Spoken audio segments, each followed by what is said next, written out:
Assalamualaikum warahmatullahi wabarakatuh. Halo sobat terbahan, kembali lagi bersama saya di Rekap Film Official. Nah, pada kali ini Mimin akan membawakan sebuah alur cerita film yang berjudul A Good Woman is Hard to Find sebuah alur film yang berjudul A Good Woman is Hard to Find yang dirilis tahun 2019. Nah, di mana di film ini menceritakan tentang perjuangan seorang janda dalam mengusut kasus kematian suaminya, sekaligus dia menjadi tulang punggung keluarga dan untuk kedua anaknya. Bagaimana cerita selanjutnya? Tanpa berlama-lama, siapkan secangkir kopi dan sebatang rokok dan film pun dimulai. You want it? Here he is.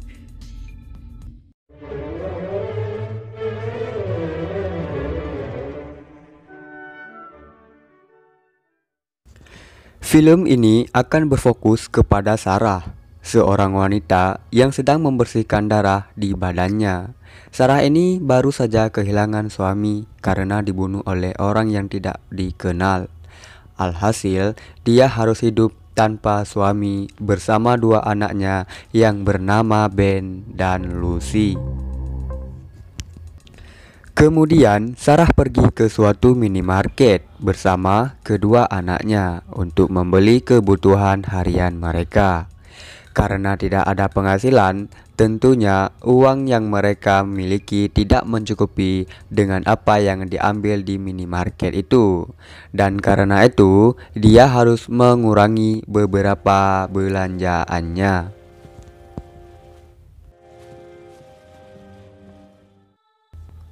Pada malam hari, setelah menidurkan anak-anaknya, Sarah merasa bergairah. Dia ingin kebutuhan seksualnya terpenuhi. Namun, apa daya dirinya baru saja ditinggal mati oleh sang suami. Dengan begitu, Sarah mencoba untuk memuaskan dirinya dengan menggunakan tombak Moskov. Keesokan harinya, Sarah mendatangi tempat kepolisian untuk mengusut kasus kematian suaminya. Tapi tidak membuahkan hasil karena polisi di sana tidak mau mengusut kasus tersebut. Akhirnya Sarah berkunjung ke rumah ibunya. Namun sebelum itu dia mengunjungi makam suaminya untuk sekedar memberi bunga. If you want to say something to him, you can, yeah? Kemudian saat sampai di rumah ibunya, Ibu Sarah bertanya mengenai kondisi Ben yang sampai saat ini tidak mau berbicara. Hal itu dipicu karena Ben mengalami trauma hebat akibat melihat ayahnya yang meninggal di depan mata kepalanya sendiri. Di sisi lain, terlihat pria yang bernama Tito sedang mencuri salah satu mobil yang terparkir di jalanan yang sepi. Tito tidak berniat untuk menjual mobil itu atau menggunakannya sehari-hari. Dia mencuri mobil dengan bermaksud untuk menabrak mobil milik bandar narkoba dan mencuri narkoba itu di bagasi mobilnya.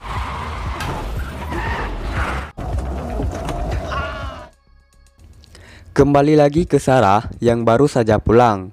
Tiba-tiba dikejutkan oleh Tito yang masuk ke dalam rumahnya.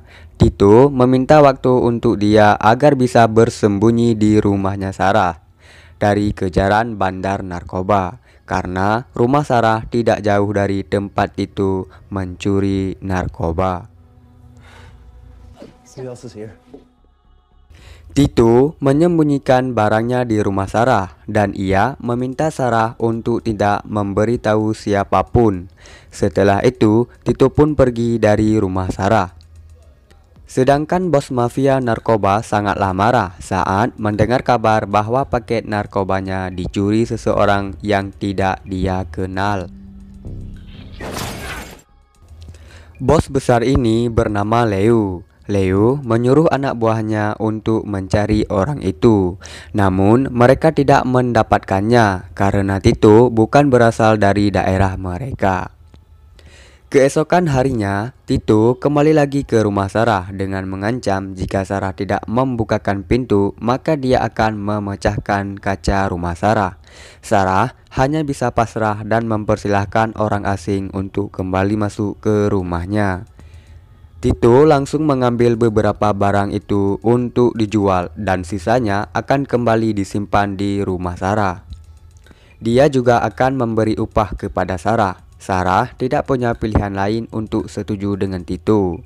Sarah juga menanyakan suaminya kepada Tito. Kemudian Tito menjawab bahwa suami Sarah adalah seorang bandar narkoba. Sarah yang mendengar hal itu lantas tidak langsung percaya. Dan akhirnya uang pemberian Tito Sarah belanjakan untuk keperluan anak-anak dan dirinya. Saat pulang, Sarah sedikit penasaran dengan barang milik Tito dan melihat semua isi di dalam tas tersebut. Namun Sarah tidak kembali menutup tempat itu dengan benar. Alhasil, barang itu diketahui oleh Ben dan bermain-main dengan barang haram tersebut. Sontak Sarah terkejut melihat anaknya yang sedang nyabu. Anjay, nyabu. Dengan segera Sarah memandikan anaknya agar anaknya tidak terbang tinggi-tinggi. Asik. And if you feel sick, you don't feel sick. Kemudian Tito kembali ke rumah Sarah dan menemukan barang milik dirinya sudah berhamburan di lantai. Sarah meminta maaf kepadanya, namun Tito tampaknya sudah sangat kesal dan emosi. Tito mendorong Sarah dan berniat untuk melecehkannya. Namun dengan cepat Sarah menusuk mata Tito dengan tombak Moskov yang ada di sana. Namun Tito cukup kuat dan pada akhirnya Sarah mempunyai kesempatan untuk mengambil pisau dan menusukkannya ke Tito. Alhasil Tito pun tewas.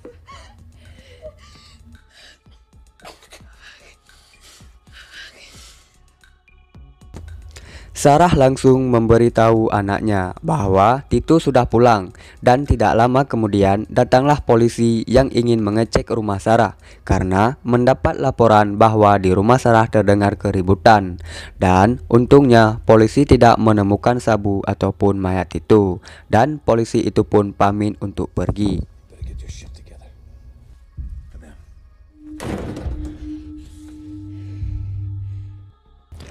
Sarah kebingungan dan apa yang harus ia lakukan kepada mayat tersebut. Sarah sangat takut jika ketahuan polisi. Keesokan harinya, Sarah menitipkan anak-anaknya kepada ibunya. Di sana juga Sarah sempat berdebat dengan ibunya perihal kematian suaminya. Ibunya mengatakan bahwa suami Sarah adalah pengedar narkoba. Namun Sarah lagi-lagi menyangkalnya. Kemudian Sarah pergi ke Indomaret dan membeli kapak dan juga gergaji dengan bermaksud ingin memutilasi Tito. Ketika ingin memutilasi Tito, Sarah menemukan pistol di kantongnya Tito dan Sarah pun menyimpannya untuk berjaga-jaga dari bahaya yang akan mengintainya. Setelah mayat Tito dimutilasi, Sarah membungkus potongan itu dengan kantong plastik berwarna hitam dan kemudian membuangnya ke tempat sampah secara acak-acakan. No. Di lain tempat, Leo mendapatkan kabar bahwa orang yang mencuri paket narkobanya bernama Tito. Kembali lagi ke Sarah yang menjemput anaknya dan membawa Ben ke dokter psikolog. Dan dokter itu mengatakan bahwa Ben akan kembali lagi berbicara, namun ia tidak tahu kapan pastinya. Setelah Sarah selesai, tiba-tiba saat pulang anak perempuannya menanyai tentang Tito dan di saat itu juga Leo ada di sana dan mendengarkannya.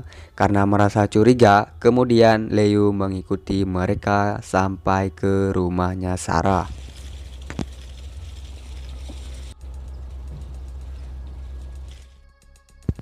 Kemudian Leo menanyakan kepada anak buahnya tentang tempat kejadian perampokan itu terjadi.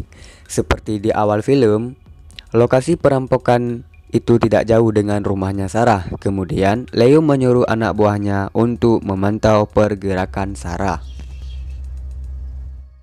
Ketika Sarah melihat keluar jendela dan menyadari bahwa ada dua orang pria yang sedang mengintainya.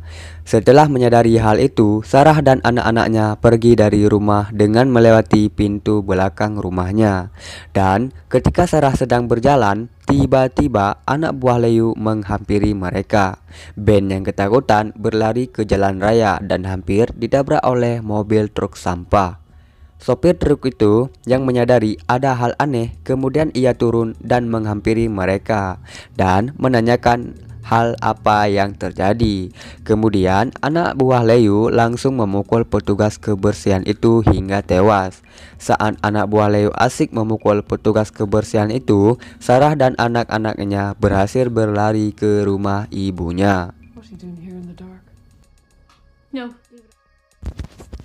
Sarah bermaksud ingin tinggal beberapa hari di rumah ibunya, dan kabar baiknya kini Ben sudah mau berbicara dan Sarah pun kini mulai akrab lagi dengan ibunya. Dan di saat mereka ingin tidur, tiba-tiba Leo datang ke rumah ibunya Sarah. Sarah yang tak ingin membuat ibunya panik, kemudian ia berjanji akan membawa Titu kepada Leo. Dan akhirnya Sarah berdandan seksi dan membawa sekantong plastik yang di dalamnya terdapat mayat Titu yang sudah dimutilasi. Sesampainya di markas Leo, Sarah langsung membukakan isi dari kantong plastik tersebut. Alangkah terkejutnya Leo saat melihat isi dari kantong itu. Leo dan anak buahnya mengira bahwa Sarah adalah psikopat. Dan Sarah sempat bertanya tentang kematian suaminya. Sontak pertanyaan itu membuat Leo berdiri dan ingin menghampiri Sarah. Dan saat nyawa Sarah terancam, kemudian Sarah mengeluarkan pistol dan langsung menembak ke anak buahnya Leo. Dan ketika Sarah menyadari bahwa suaminya mati akibat ulahnya Leo, Sarah pun langsung menembak ke kepalanya Leo hingga tewas. Dan terlihat salah satu anak buahnya Leo yang belum mati. Sarah pun langsung mengambil palu dan menghajarnya sampai tewas yang cukup mengenaskan. Sebelum pergi, Sarah sempat mengambil kaset rekaman CCTV agar bisa menghilangkan jejak pembunuhannya. Film pun ditutup dengan memperlihatkan Sarah dan anak-anaknya yang kini hidup aman dan bahagia. Dan film pun tamat, sungguh ending yang sangat membagongkan.